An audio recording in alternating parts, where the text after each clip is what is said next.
Guys, welcome to Jitendra vlog. ఇవాళ vlog వచ్చేసరికి మా ఇంట్లో షార్వా విత్ పరోటా. ఈ షార్వా ఎట్లా తయారు చేయాలో సింపుల్ ఇంగ్రీడియంట్స్తో మేము చేసుకుంటున్నామండి.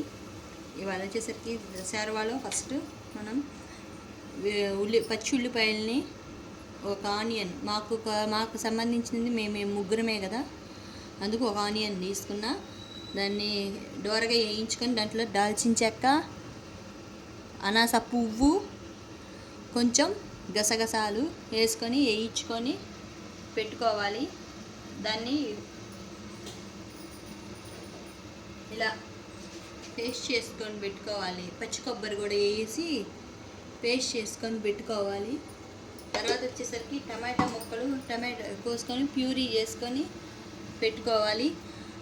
ఒక ఉల్లిపాయలు తీసుకొని ముందుగా ఆయిల్ కొంచెం 2 గరిటెల ఆయిల్ వేసి దాంట్లోని ఈ పచ్చి ఉల్లిపాయ ముక్కలను వేయించుకొని, తర్వాత టమాటా ప్యూరీ, అల్లం వెల్లుల్లి పేస్ట్ కొంచెం వేసి ఇట్లా మసాలానివ్వాలి.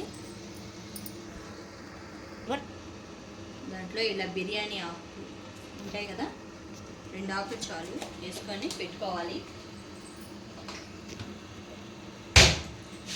ఇది బాగా మసిలాగా చూసారుగా, ఇలాగా మెత్తబడింది, పచ్చివాసన పోయింది. మనం ముందుగా గ్రైండ్ చేసుకున్న పేస్ట్ని వేసుకోవాలి.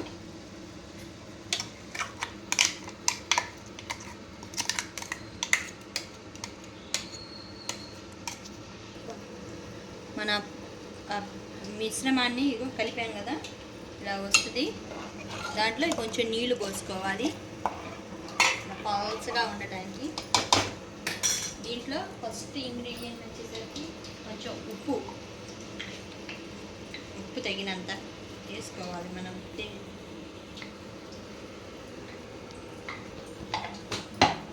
కొంచెం కారం, హోటల్లో లాగా రంగు ఉండదండి నేను వేసుకున్న దాంట్లో, కారం కదా. కొంచెం గరం మసాలా పొడి, కారం కొద్దిగా 1 స్పూన్. ఎవరికి కారం ఎక్కువ తినేవాళ్ళు కొంచెం ఎక్స్ట్రా వేసుకోవాలి, లేని వాళ్ళు ఇలా వేసుకోవాలి. ఉప్పు, కారం, గరం మసాలా వేసుకున్నాం కదా, దాన్ని బాగా తిప్పాలి, తిప్పుతూ ఉండాలి. బాగా కాగేటప్పుడు నూనె పైకి తేలుతుంది.